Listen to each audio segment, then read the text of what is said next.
Olá pessoal, boa noite, tudo bem? Já vamos começar aí nosso bate-papo de hoje. Bem-vindos ao Cláudio, ao Wilson. Boa noite, Cláudio, beleza? Tudo bem? Fala, Wilson, tudo bem? Só alegria. Tamo aí, como é que foram os dias de vocês? Como está sendo a semana aí? Legal. O Wilson ficou famoso aí, participou de uma live. Nossa, agora eu tô divulgando teus vídeos aí, Wilson. Tudo que você falou lá valeu muito. Oi, Nayara, tudo bem? Bem-vinda. Legal, pessoal. Tô folhando um livro aqui que eu vou indicar hoje para vocês. Um livro muito legal. Uma história bacana também. Beleza. Tranquilo, só no isolamento, né? Isso aí. Eu também. Grupo de risco é assim, viu? Fica no isolamento social, né? Faz parte do momento que estamos vivendo aí. Tinha marcado para as 19 horas, já vamos começar um bate-papo aí, o pessoal chegando, né? Tem mais gente chegando, para que a gente possa falar hoje sobre fundos de investimentos, para quem está fazendo as provas da Ambima, estudando. Não tem previsão ainda de retorno das provas, mas como eu falava, hoje eu estava organizando o material, porque eu estou fazendo aí, finalizando, né, já está praticamente pronto, né, estamos começando a lançar todos os cursos online agora, da CEA, CPA 10, CPA 20, e aí algumas pessoas estão, às vezes me falando, estão meio desanimadas, né? Falando assim, poxa, mas eu estou estudando e as provas ainda não abriram, não retornaram, né? Isso é verdade, mas se nós pensarmos em estudar só para as provas, isso nunca foi verdade, né? Nunca deveria ter sido verdade, ou seja, nós temos que estudar, na verdade, para CPA 20, não só para passar na prova, né, ou para a CEA. Nós temos que estudar para aprender o conteúdo, para conseguir entender melhor esses assuntos do mercado financeiro relacionado a investimentos, relacionado ao mercado de capitais, e isso vai nos trazer mais encorajamento para poder falar com os nossos associados e com os nossos clientes sobre esses assuntos. Então a ideia é essa, é muito simples. Tal qual essa live que hoje também, que eu estou fazendo toda semana, é para bater um papo aí, para a gente aumentar o nosso, vamos dizer assim, o nosso rol de conhecimentos. Porque vocês sabem que a gente vale quanto pesa, na verdade. Então você tem que, quanto mais você sabe, mais você tem condições de aumentar o seu ganho e também de se valorizar no mercado, valorizar teu passe. Você sabe que os bancos e as cooperativas estão de olho nessas pessoas, nas pessoas que estão, na verdade, estão mais capacitadas dentro do mercado financeiro. E isso é muito importante nesse momento. Então não procure só a certificação por si. Eu já tinha mencionado numa outra live que há um tempo atrás eu havia visitado uma cooperativa de crédito, falei com o pessoal da diretoria, foi em uma outra cidade, em um outro estado, e o pessoal falou assim, Cláudio, mas a gente não quer mais treinar os nossos colaboradores só para eles passar na prova. Nós queremos que eles saibam sobre esses assuntos que caem na prova. Nós queremos que eles entendam esse assunto. Então vocês vejam que a preocupação está vindo de cima para baixo com relação a esse tema. E vocês sabem que eu já trabalhei no mercado financeiro durante muito tempo e eu posso comprovar para vocês que isso é verdade, realmente existem as oportunidades. Ontem eu ainda postei uma vaga do Sicredi numa agência de São Paulo só para servir de exemplo para vocês, e nessa vaga o pré-requisito era ter certificação CPA 10 ou CPA 20. Então prova que se você estiver estudando, se você estiver preparado, vai ter oportunidade no mercado de trabalho. E a Ambima já autorizou as contratações mesmo sem a certificação, e depois, quando voltarem as provas, você tem 3 meses para fazer a prova e passar. Então não é desculpa, né? Você pode, mesmo estando nesse momento diferente, nós podemos nos capacitar e podemos encontrar uma oportunidade ou até avançar. Para você que já está trabalhando dentro de uma instituição e quer avançar, quer se tornar um gerente de alta renda, um gerente private, ou você quer se tornar o gerente da agência ou um diretor da cooperativa, então é o momento de você se preparar cada vez mais. Essa é a ideia do nosso estudo. E aí hoje eu queria falar com vocês sobre um assunto chamado fundos de investimentos. E eu distribuí em 3 partes para falar para vocês. A primeira parte eu vou colocar alguns conceitos. A segunda parte nós vamos falar sobre as taxas que são cobradas, principalmente a taxa de administração em fundos de investimento. E na terceira parte eu vou falar da tributação. Entre cada parte eu vou fazer uma pausa com vocês e nós vamos olhar como isso é cobrado na prova da Ambima, como a FGV prepara as questões e a contextualização das questões. Então eu vou tentar sempre trazer para vocês dicas para não cair em pegadinhas e para vocês conseguirem matar as questões mais fáceis também e entender o conteúdo, principalmente isso. A nossa ideia aqui é estudar juntos, na verdade. E vocês fiquem à vontade aí para perguntar, para falar, para comentar alguma coisa, para dar ideias também. Bem-vindo a todos que estão conosco já e que estão chegando aí, né?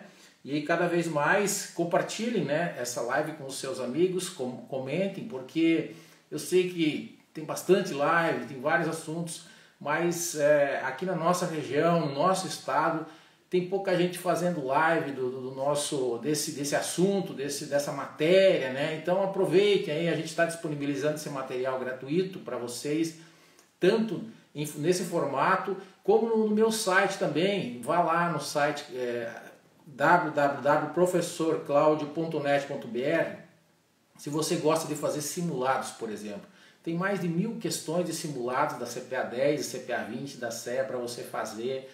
Tem uma apostila gratuita lá, então você pode acessar. E dentro do site, a partir de hoje está disponível também os 2 cursos online da CPA 10 e CPA 20, com todos os vídeos gravados, distribuídos em unidades, com vários exemplos práticos, vários exercícios. Então você pode se divertir aprendendo, né? E aí, adquirindo o curso, você também entra no meu grupo VIP no Telegram e a gente começa a fazer todo esse bate-papo aí mais próximo ainda.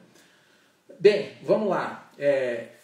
Quando a gente tinha começado aí, eu tinha falado para vocês que eu estava olhando esse livro e toda live que eu faço, eu deixo uma dica de livro para vocês, né, sobre vários assuntos. Na semana passada a gente falou de um livro de contabilidade e hoje eu estava dando uma olhadinha aqui na minha biblioteca e eu localizei este livro muito bacana que se chama Fora de Série. Então, no mercado financeiro nós temos muitas metas, nós temos várias atribuições e esse livro aqui é uma ótima leitura para você que trabalha no mercado financeiro. São os chamados outliers. O que você vai ver nesse livro aqui? Você vai descobrir por que algumas pessoas têm sucesso e outras pessoas não têm sucesso. Nesse livro, o Malcolm conta a história, por exemplo, dos Beatles, a história do Mozart e a história do Bill Gates, né? História do grandes empreendedores, grandes artistas aí do nosso mundo. E você vai ver isso nesse livro aqui. Pode te servir de inspiração para você ser uma pessoa de sucesso ou ter mais sucesso ainda do que você já tem, beleza? Esse livro eu ganhei, na verdade está escrito aqui, eu sempre faço uma dedicatória da origem dos meus livros, né? Esse livro eu ganhei em 2011, quando eu trabalhava numa instituição financeira, por ter participado de um concurso cultural onde eu contei o meu desempenho profissional naquela época e aí eu ganhei esse livro, né? Então muito legal para vocês, Fora de Série, Outliers, né? Fica a dica, depois eu posto também na minha rede social. Vamos falar sobre fundos de investimento então? Vem comigo! Fundo de investimento é, na verdade, gente, uma forma de investir coletivamente, tá? Porque você tem, na verdade, uma infinidade de produtos, de ativos para você aplicar dinheiro. Você pode aplicar em renda fixa, em renda variável, né? Renda fixa você tem LCI, você tem LCA, você pode pôr dinheiro no CRI, no CRA, no CDB, em vários produtos. Você pode comprar uma debênture incentivada, uma nota promissória, vários produtos individualmente. Mas se você não quer se preocupar em gerenciar isso sozinho ou se preocupar em comprar uma ação e saber o momento certo de vender, você pode se tornar cotista de um fundo de investimentos. E nós temos vários tipos de fundo de investimentos, várias classes que eu não vou abordar na aula de hoje, nessa nossa live de hoje, mas nós podemos escolher com mais facilidade. Essa é uma vantagem do fundo de investimento. Você com menos dinheiro, com pouco dinheiro, você tem acesso a mercados que tradicionalmente você não teria. É possível, dependendo da classe que você entrar, você pode até investir no exterior, entrando com pouco dinheiro num fundo de investimento e tendo rentabilidades melhores, muitas vezes, do que alguns ativos da renda fixa, dependendo da classe de fundo que você entrar. Então é um local onde vários investidores colocam dinheiro, todo ele juntos, e esse dinheiro ele fica na mão de um gestor profissional. Ou seja, você tem um gestor que na verdade ele é remunerado pelo administrador, por você na verdade, né? E esse gestor escolhe os melhores ativos para colocar dentro desse pacote, vamos dizer assim, que vai render conforme esses ativos vão se valorizando no mercado, conforme o preço vai mudando, né? E aí você tem o rendimento. Quando você coloca o dinheiro num fundo, você na verdade compra cotas desse fundo. Então se você coloca 10 mil reais, por exemplo, num fundo de investimento e a cota está valendo R$1, você acabou de comprar 10 mil cotas. E o que se valoriza nesse fundo é essa cota, é como se fosse uma ação de uma empresa. Quanto mais essa cota se valoriza, mais o patrimônio do fundo cresce, mais o teu dinheiro cresce. E como que esse dinheiro cresce? Com a valorização dos ativos que colocou lá dentro desse fundo. O dono do fundo é o cotista, é o investidor que colocou o dinheiro lá. Esse é o dono do fundo. Mesmo que, muitas vezes, esse fundo ele tem um administrador. Todos os fundos têm um administrador. E esse administrador é um banco. E provavelmente seja o banco que você aí é cliente, que você é correntista. Todos os bancos têm fundos que eles administram. Mas o dono, na verdade, do fundo são os cotistas e são eles que decidem os destinos desse fundo através de assembleias gerais ordinárias. Então não tem essa de decidir as coisas sem o voto do investidor aí na assembleia. Então fica um negócio bem transparente, bem bacana, para que você possa investir no mercado financeiro como uma opção a mais. Como é que funciona a questão dessa cota, né? A cota é o seguinte, então eu falei para você que tem lá, você investe 10 mil reais, né? E a cota tiver R$1, então você comprou 10 mil cotas, né? Então como é que é calculado o valor da cota? Na verdade pega-se o valor total do patrimônio líquido, que é a soma de todos os recursos que cada um coloca um pouco de dinheiro, o valor somado vai dar o valor do patrimônio líquido, que dividido pelo número de cotas vai chegar no valor da cota, certo? E aí, conforme vai se colocando mais e mais dinheiro dentro desse fundo, esse patrimônio vai aumentando, né? E daí o valor da cota também vai se alterando, certo? Quando ocorrem resgates, é claro, esse número de cotas vai diminuindo. Então você compra uma cota e, fazendo uma analogia com o mercado de ações, é como uma ação, na verdade, que vai acabar se valorizando. Tem um negócio que cai muito na prova que é chamado de cotização. E aí nós temos a cotização, tem dois conceitos na verdade. O que é primeiro o prazo de cotização? Você coloca o dinheiro no fundo e o dinheiro é transformado em cotas, como eu acabei de falar. Isso pode acontecer na hora, ou seja, online, no mesmo dia que você colocou o dinheiro, ou pode acontecer no dia seguinte ou em mais dias. Por que isso? Isso são regras estabelecidas, né, pela CVM que figuram dentro do regulamento do fundo para que o seu dinheiro seja transformado em cotas. Então isso pode acontecer na hora ou não. Isso é chamado prazo de cotização.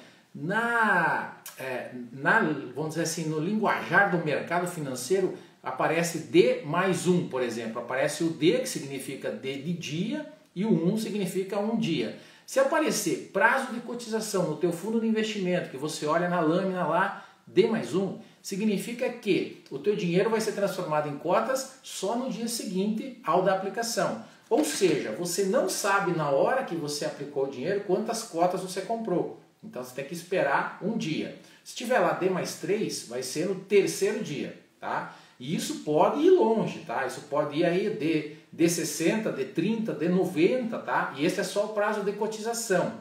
Porque ainda nós temos o prazo de liquidação.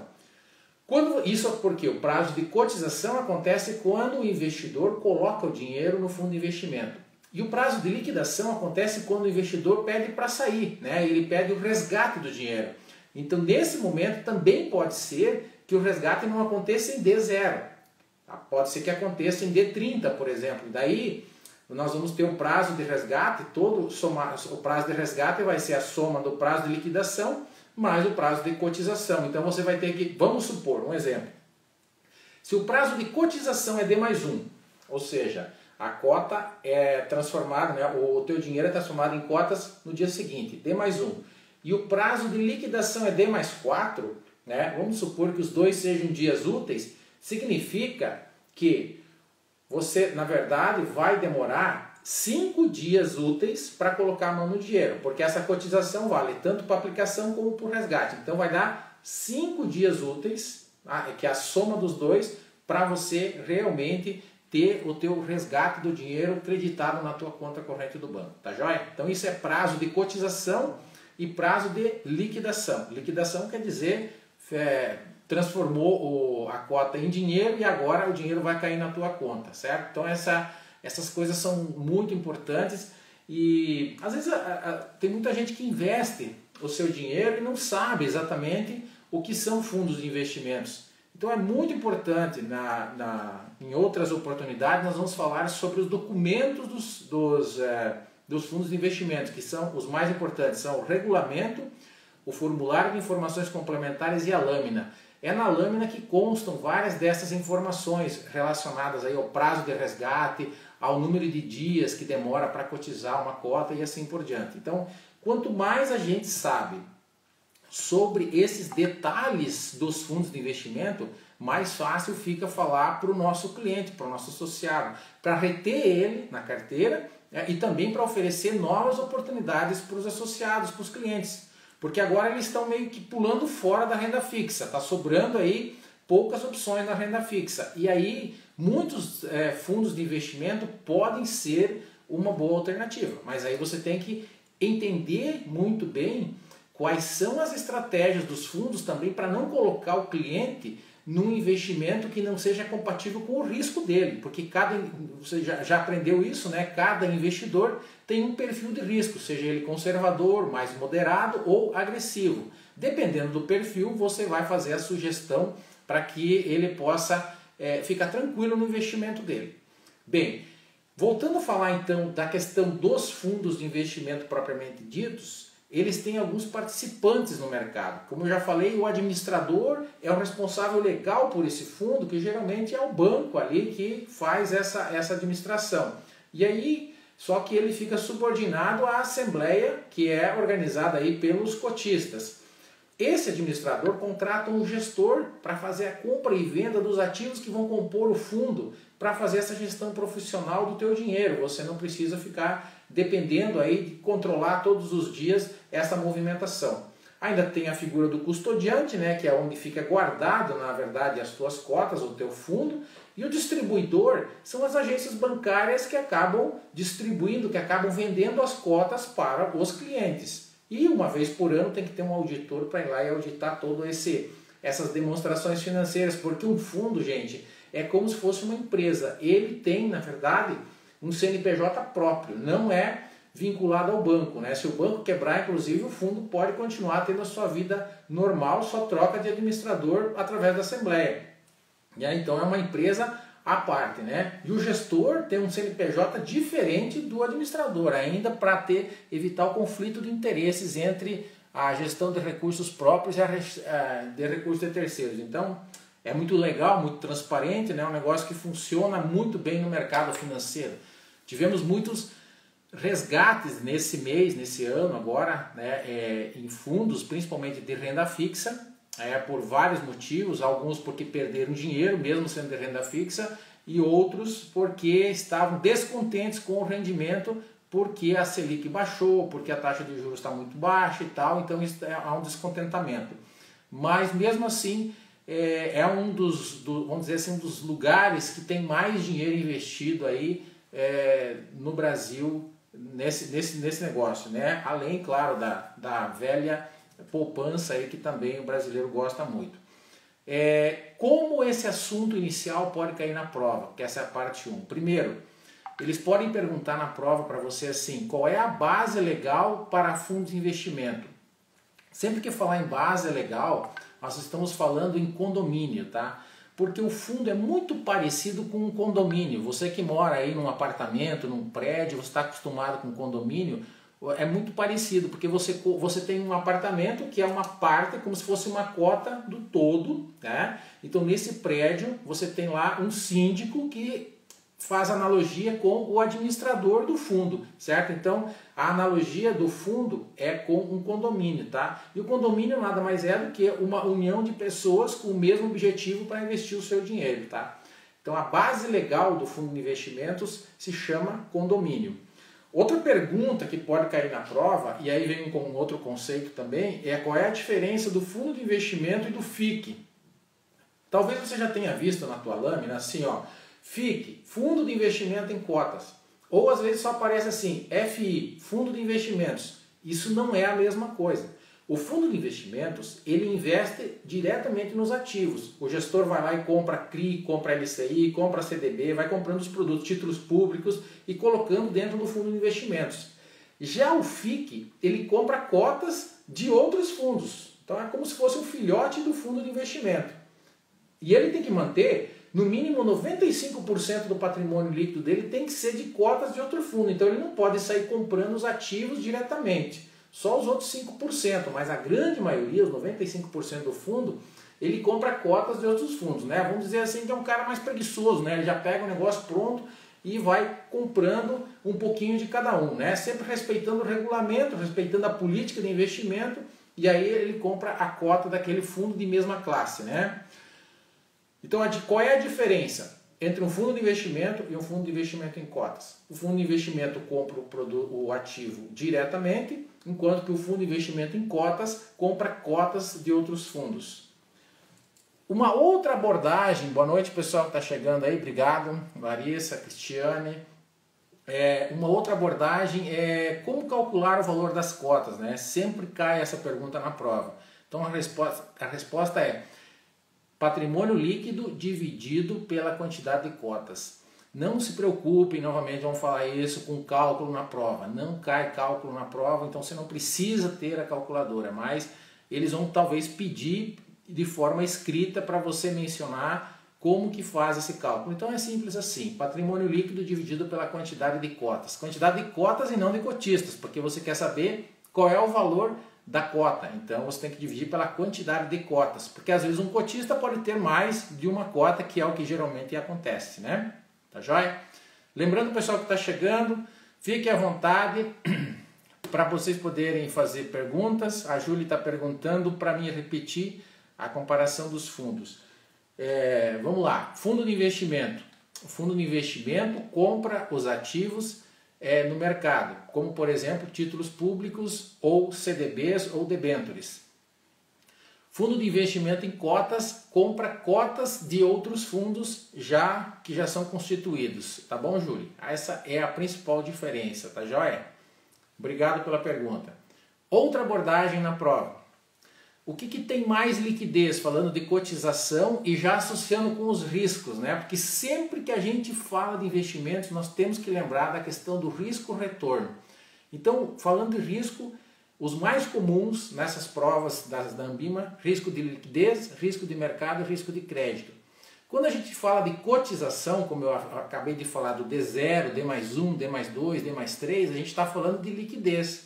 Então, se eu tenho um fundo com liquidez D0 e o outro fundo com liquidez D1, o fundo com liquidez D0, ele é mais, o fundo que é D0, ele tem mais liquidez do que o D1, porque eu resgato ele antes, tá? Então, é aquele velho exemplo, se eu comparar imóveis com ações. O que tem mais liquidez? Mais liquidez são ações, porque ações D+2, imóveis eu dependo de colocar ele à venda e de encontrar uns compradores. Então, sempre o que eu consigo transformar em dinheiro de forma mais rápida, né, pelo preço justo, eu estou falando de uma alta liquidez. Então, D0 sempre é melhor, tem mais liquidez do que D1, tá bom? Isso falando em liquidez, eu não estou falando que é melhor. Esse negócio de melhor ou pior aqui não está em questão. Por quê? Porque depende, novamente, do teu perfil e do teu objetivo. Por exemplo, é notório que um fundo que tenha menor liquidez, ele tem que oferecer mais rentabilidade. Então, se eu investir num fundo D30, por exemplo, é porque esse fundo vai ter mais tempo para negociar os ativos no momento da cotização, ele consegue uma melhor formação de preço e ele vai me pagar mais. Então, o investidor que entra num fundo que tenha um prazo maior de cotização, ele vai ter que receber um rendimento maior, tá? É aquela questão, quanto maior o risco, maior o retorno, tá joia? Então, não é dizer assim, o meu fundo é D0, é crédito online. Isso é bom se você precisa de liquidez, se você precisa desse dinheiro para fazer alguma coisa. Agora, se você não precisa desse dinheiro, se você pode esperar um tempo para transformar esse dinheiro, essas cotas em dinheiro, e você está privilegiando a rentabilidade, é bom para você. Então depende muito dos teus objetivos. Outra questão, parte 2 então, tá joia? Essa foi a parte 1 que eu falei para vocês que eu ia comentar. A parte 1 sobre os conceitos de fundo de investimento. Parte 2 eu vou falar sobre a taxa de administração e a taxa de performance, que são as duas taxas que se cobram em fundos de investimentos.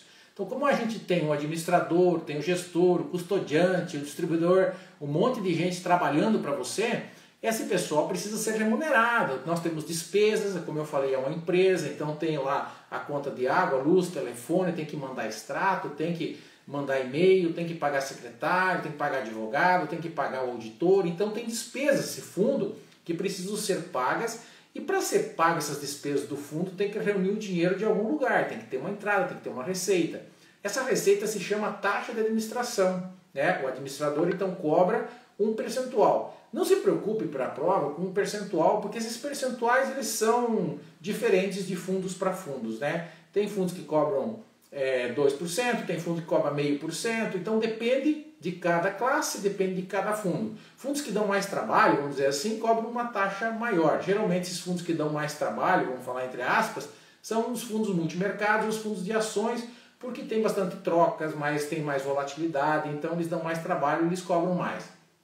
Mas vamos lá. Então eu já falei aí dos percentual mais ou menos, mas uma coisa importante, que esse percentual ele é pago por quem? Pago pelo cotista, tá? O cotista é o dono do fundo, mas ele paga para alguém para cuidar do dinheiro dele. Então ele está pagando, ele que está pagando a taxa de administração. Essa taxa ela é sempre expressa ao ano. Então se você vai olhar a lâmina do teu fundo, vai aparecer lá taxa ao ano. Então se for 2%, vai ser 2% ao ano.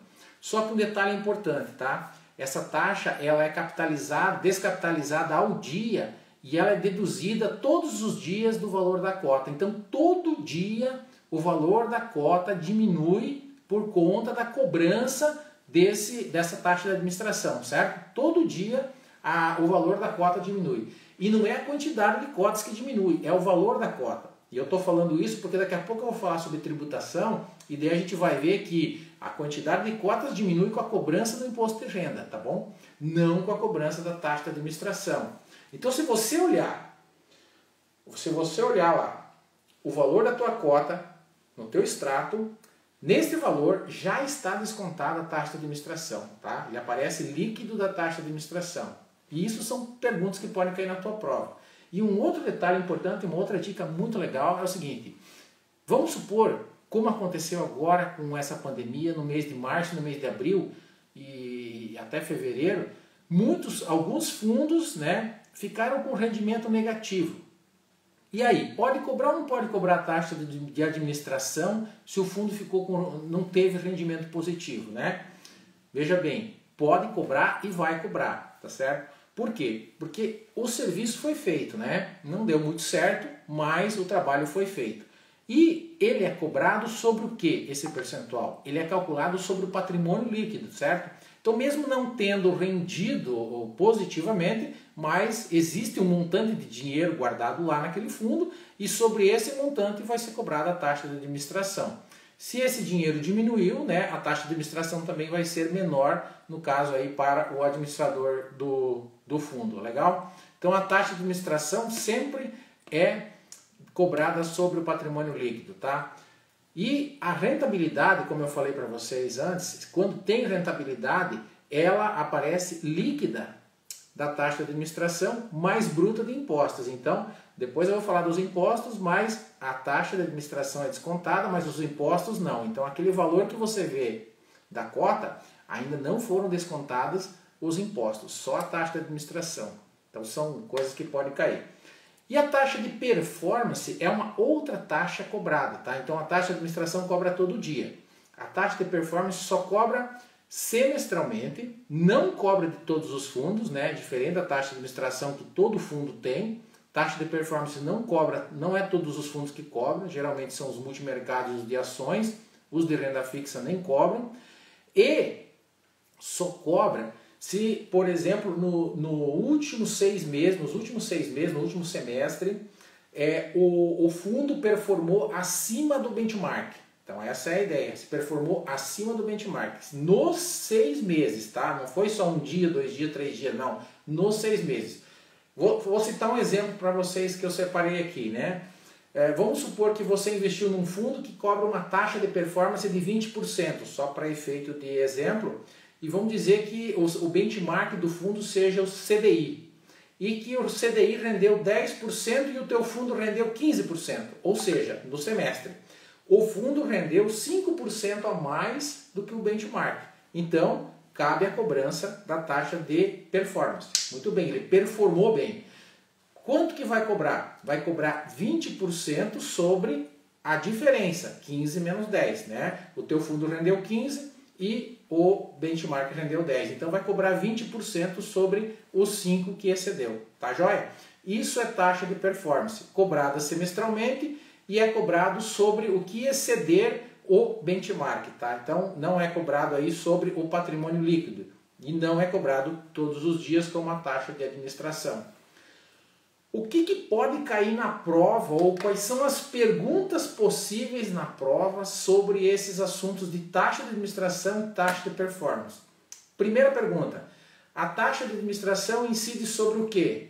Resumindo, incide sobre o patrimônio líquido. Outra pergunta, como a taxa de administração é expressa? Ela é expressa ao ano, mas deduzida diariamente. Então tem que descapitalizar essa taxa. Outra pergunta, quando cobrada a taxa de administração, diminui o quê? Diminui o valor da cota. Essa pergunta é muito tradicional, cai seguidamente, eu já vi cair várias vezes, aparece lá as opções valor da cota, quantidade de cotas. Então, quando é cobrada a taxa de administração, diminui o valor da cota. Outra questão que eu vou mencionar agora é com relação à taxa de performance. A taxa de performance tem um conceito por trás, que é uma metodologia para ela ser aplicada, que se chama linha d'água. Então, se cair na prova, qual a metodologia usada para o cálculo da taxa de performance, você vai falar linha d'água. Quantos por cento de cotas de um fundo de investimento um FIC deve ter? Né? A gente falou 95%. E qual é a função do gestor de um fundo de investimento? Comprar e vender ativos para colocar dentro do fundo de investimento. Essas são as perguntas possíveis sobre taxa de administração e taxa de performance.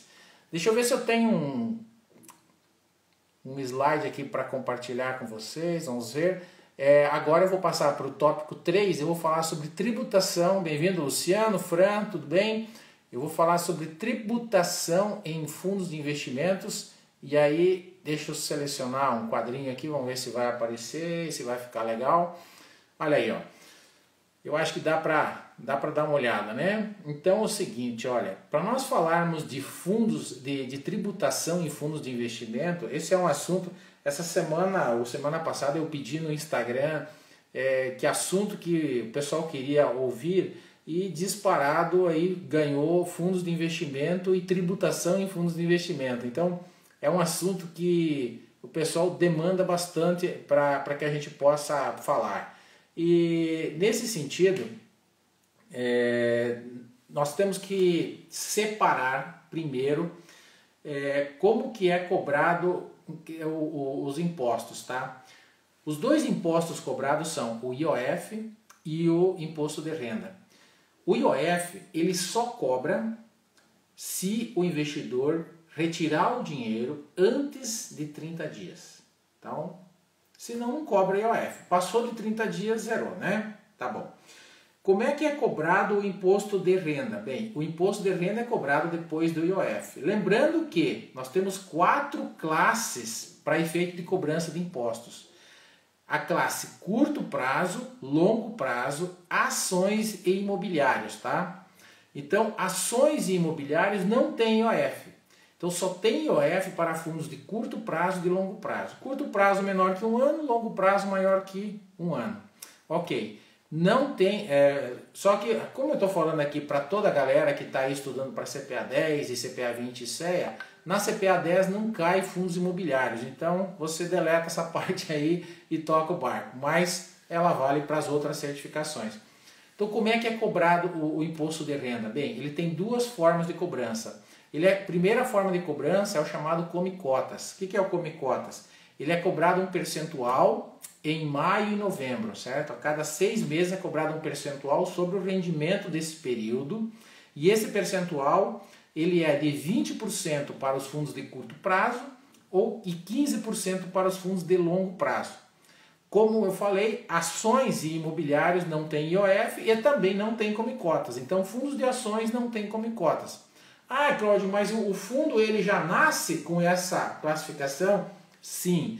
Quando o fundo é criado, ele já nasce ou de ações, ou imobiliário, ou curto prazo, ou longo prazo para efeito de tributação, tá? Aqui eu estou falando da classificação para efeito de tributação, que segue essa regra da Receita Federal. Porque a regra da classificação para efeito de estratégia segue a CVM e a Ambima, que elas têm uma classificação um pouco diferente, tá? Daí segue lá a estratégia mais relacionada, considerando a questão dos riscos, né? E aqui nós estamos falando com relação à tributação. Então vamos lá, um fundo de curto prazo cobra 20% em maio e novembro. Ah, mas então se o investidor aplicou o dinheiro em março e resgatou em junho, ele vai pagar 20% em maio, né? Ele vai pagar o come-cotas de março até maio, ele vai pagar 20%, e de maio até junho ele vai pagar mais um pouco de imposto. Aí entra a regra da tabela de fundos que nós geralmente usamos. Essa tabela a prova agora está disponibilizando. Mas como é que funciona essa tabela? Nos fundos de curto prazo, essa que você está vendo aí, nos fundos de curto prazo, se o investidor resgatar antes de 6 meses, ele vai pagar 22,5% sobre o rendimento de impostos, antes de 6 meses. E se ele ficar mais que 6 meses, daí ele vai pagar menos impostos. Então, quanto mais tempo ele fica com o investimento, menos impostos ele paga. Então, essa é uma questão que você tem que acabar lembrando para a prova. E uma dica importante, você precisa prestar atenção na hora da prova se aparece a palavra resgate ou não. Porque se a pergunta vier falando sobre resgate, aí você vai olhar para essa tabela. Se a pergunta não falar em resgate, ela está querendo saber só sobre o come-cotas, e isso é diferente. Porque o come-cotas é cobrado em maio e novembro, enquanto o investidor estiver no fundo. Então, se o investidor ficar 10 anos no fundo, sempre em maio e novembro vai cobrar come-cotas, tá certo? Só vai usar essa tabela quando o investidor resgatar, beleza? E aí o percentual depende do prazo que ele ficou no fundo. Então, se nós formos para o longo prazo agora, nós temos aí no longo prazo uma tabela um pouco maior, né? De 1 a 180 dias, 22,5%, depois até 1 ano, 20%, depois de 1 ano a 2 anos, 17,5%, e acima de 2 anos baixa para 15%, tá? Então, se o investidor sacar o dinheiro depois de 2 anos, ele vai pagar só 15% sobre o rendimento. Essa é a ideia, beleza? Então, curto prazo, longo prazo, ações. Ações não tem come-cotas, 15% sobre o rendimento, né? Aqui estou falando de fundos de ações, não de ações. Se você compra e vende ações no mercado à vista, individualmente, sem ser fundos, a tributação é 15%, mas a responsabilidade pelo recolhimento é tua através do DARF, a gente já falou disso, né? em outras oportunidades. Mas aqui, a renda, no caso do fundo, quem recolhe o imposto de renda é o administrador do fundo. Você não precisa se preocupar com isso, por isso que você está entrando num fundo, para não se preocupar, né? E o fundo imobiliário é 20% sobre o ganho de capital, já que o dividendo é isento. Então você vai pagar só sobre o ganho de capital, né? O que é o ganho de capital? Diferença entre o preço que você comprou e o preço que você vendeu. O lucro que você teve aí, você vai pagar imposto de renda, tá joia? Eu acho que eu preparei umas questões aqui para vocês, né? Deixa eu colocar uma delas aqui, vamos ver se aparece aqui uma possível questão de prova, né? Vamos lá. Deixa eu pegar essa daqui, ó. Em um fundo de ações, qual imposto é cobrado, né?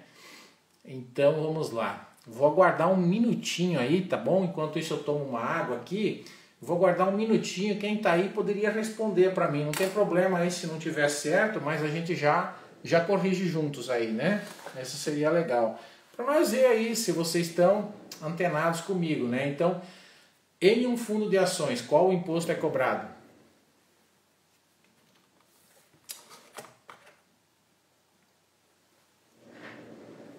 Deixa eu ver aqui. Bem-vindo, Matheus. Galera que está conosco aí.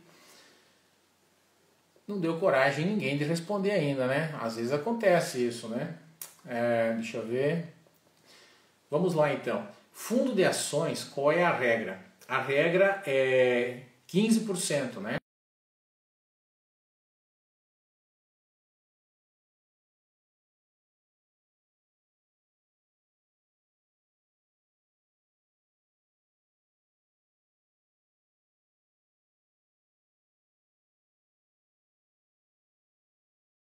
O que está esse 20% aí? Só para fazer confusão com o fundo imobiliário, né? Porque o que eu já falei para vocês, a prova adora fazer confusão com a cabeça da gente, né? Outra pergunta, vamos ver aqui se vocês conseguem me ajudar nessa pergunta aqui. Essa aqui.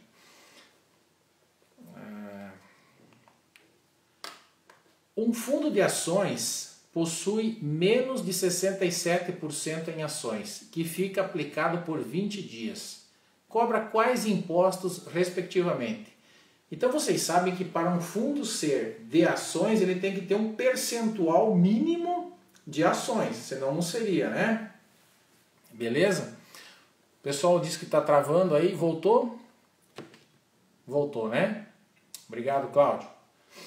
Então tem que ter um percentual mínimo de ações para ser um fundo de ações. Esse percentual é de 67%, certo? Como na questão aí... Voltou, Vitor? Eu estou travando ainda. Essa internet está judiando hoje. Aqui está um temporal, aqui uma chuva, granizo para todo lado e o negócio está feio lá fora. Então acho que a internet deu uma travadinha hoje, tá? Me avisa aí se está voltando, se ainda está aquela voz de eu falando dentro de uma lata, assim, né? Ou tocando piano, como disse o Julimar ontem, né? Voltou? Ou está travando ainda? Vitor, fala alguma coisa aí.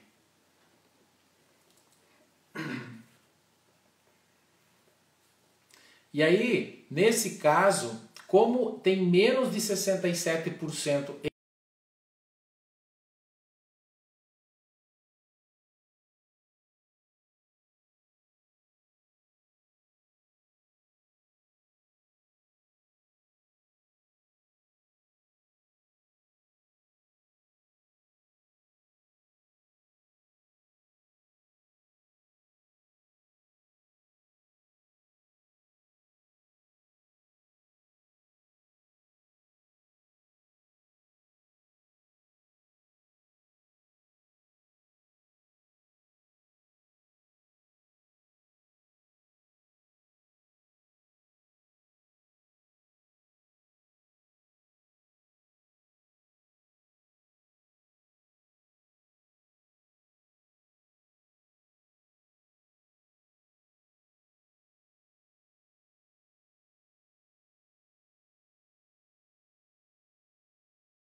então que pode cair na prova.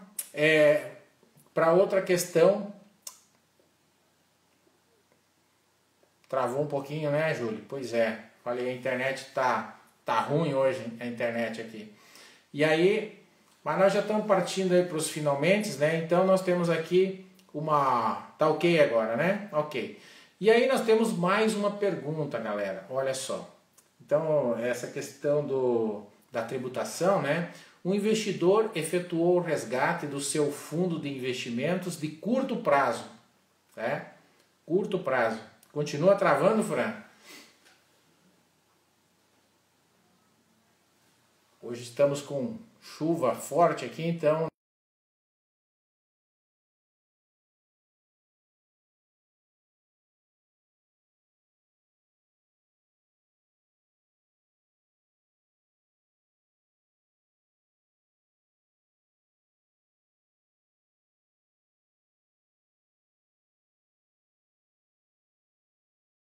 Respondendo essa questão aí, quanto irá pagar de imposto de renda num fundo de curto prazo, né? Curto prazo após 3 anos. Gente, o curto prazo é 20%.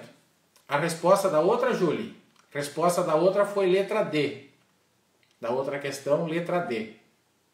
Tá joia? Essa daqui, a resposta é a seguinte, ó. Fundo, resposta letra D, Cláudio. Da outra questão, dessa aqui. Tá? Letra D. Essa questão, ela fala de um fundo de curto prazo com resgate em 3 anos. Isso, da pergunta anterior, letra D, Júlio. Quanto irá pagar de imposto de renda? Vai pagar 20%, tá? 20% complementar ao come cotas que já foi pago, ou seja, a letra B. Por que 20%? Porque, gente, fundo de curto prazo... Passou de 6 meses é 20%, tá? E se ele, mesmo que ele ficar 10 anos é 15%, é 20%. Ah, mas então ele não vai pagar 15%? Não, 15% é só se for fundo de longo prazo. Então é muito importante você pensar assim, na hora de colocar o cliente no investimento, pensar se você vai colocar ele no curto prazo ou no longo prazo, né? Às vezes o cara não sabe quanto tempo ele vai ficar quando ele está entrando. Mas se ele tem dúvida, é melhor colocar ele num fundo de longo prazo, porque daí você vai estar... ele vai estar ganhando aí 5% no decorrer do período, né, na questão do imposto de renda. Júlio, vamos voltar então, beleza? Essa aqui, ó, né, essa aqui é a questão que você está me pedindo, letra D, IOF e imposto de renda. Ok, Júlio? Beleza, obrigado. Tá joia? E essa daqui, que é a outra questão, né, que a gente está falando agora, é a letra B, né? Quanto que um fundo de curto prazo vai pagar de imposto? 20%, né? 20% o fundo de curto prazo, porque passou de 2 anos, né? Ali ele já ficou 3 anos, na verdade, né? Complementar ao que já foi pago. E quanto que já foi pago? Ele pagou 20% de imposto em maio e novembro. Então essa é a diferença, ó, ele paga imposto em maio e novembro, depois ele paga só a diferença, ele não vai pagar de novo, o que já pagou, né?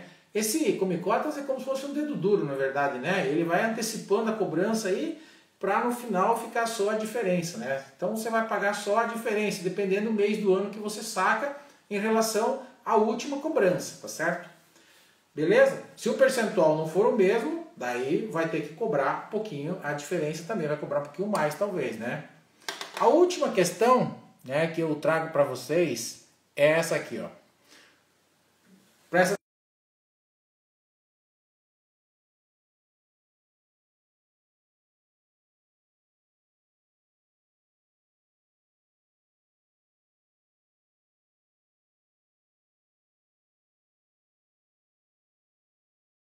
fixa de longo prazo. Na classificação da Receita Federal, que eu falava para vocês sobre tributação, o Come Cotas incide como? Tá? Longo prazo. Então a letra A diz assim, ó, semestralmente é a alíquota de 15%, letra B, anualmente é a alíquota de 15%, letra C, anualmente a alíquota de 20%, ou letra D, semestralmente a alíquota de 20%. Sempre semestralmente. Então, elimina a letra B e a letra C, tá bom? Não existe cobrança anualmente aí de imposto de renda. Ficamos com a letra A e com a letra D. Qual que é a certa? A letra A fala 15%, a letra D fala 20%. Qual que é a certa? Letra A ou letra D? Né? E o que você vai levar em conta para acertar esse percentual? Lembra da tabela, curto prazo e longo prazo, né? Curto prazo e longo prazo. Longo prazo, no Come Cotas, é sempre 15%. Curto prazo, 20%. Bem na hora da questão trava. É isso aí, não é fácil. Então a resposta certa, neste caso, é a alternativa aqui, como é de longo prazo, alternativa A, semestralmente, a alíquota de 15%, tá certo? Então não esqueçam que sempre eu tenho que considerar a questão do prazo para atribuir o percentual de cobrança no Come Cotas em fundos de investimento, tá bom, galera? Beleza, então? Olha só, era isso que eu tinha reservado para vocês para hoje, né? Então ficou a dica do livro. Quem quiser entrar lá na minha página, né, para dar uma olhadinha no curso completo, falamos aí sobre todos esses assuntos de fundo de investimento que cai na tua prova das 10, cai na CPA 20, cai na CEA também, ou seja, fundos de investimento é assunto recorrente e é um dos assuntos mais cobrados nas provas de certificação da BIMA, viu, pessoal? É um dos assuntos mais cobrados em todas as provas. Na CPA 20 chega aí a 25% mais ou menos da prova de questões. Umas 12 ou 15 questões podem cair sobre fundos de investimento. Então é um assunto bastante importante, tá? Isso que eu trouxe para vocês hoje, resumindo, eu falei sobre os conceitos de fundo de investimentos, tá? No começo nós falamos sobre cota e cotização, falamos sobre FIC e depois na segunda parte a gente falou sobre taxa de administração e taxa de performance. Então eu consigo com isso trazer esses dois conceitos para vocês e para fechar eu falei sobre tributação em fundos de investimento, tá joia? Esse assunto é uma parte do módulo 5, tá? Que é fundos de investimento. Ainda nós teríamos que falar sobre as assembleias, nós teríamos que falar sobre os direitos e deveres dos cotistas e também falar sobre as atribuições de cada participante, bem como das classes, que é muito importante, tanto a classe Ambima como a classe CVM. E isso fica para uma outra oportunidade, né? Vamos aí em doses homeopáticas, vamos aos poucos, tá joia? Galera, muito obrigado pela participação de vocês. Desejo uma boa noite, um ótimo final de semana, né, que está se aproximando aí, com um possível friozinho e uma chuva.